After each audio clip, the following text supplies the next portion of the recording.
We're here today to talk about introductory beekeeping.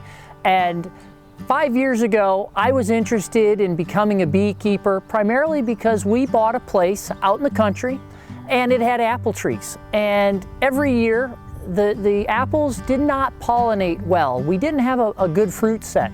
So I looked into beekeeping. And over the last 5 years, I've learned a lot. I would encourage you, if you're interested in beekeeping, to contact a local beekeeper and start the learning process that way. I wanted it for pollination. I also wanted it for locally sourced honey. And I can expect about 3 gallons of honey per hive. And that's a lot of sugar. It's a lot of natural sugar to use for one family. Don't look at this as a commercial venture. Look at it as a hobby that will grow over time. For pollination, for honey production, this is something that can be done in communities, in small towns, in large cities. There are beekeepers.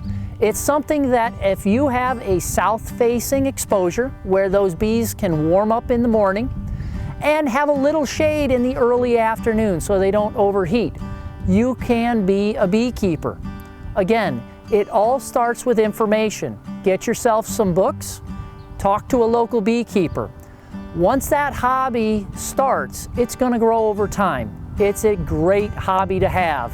Doesn't take a lot of space, doesn't take a lot of money, and it is something that you can be proud of and your kids or grandkids will be hooked on.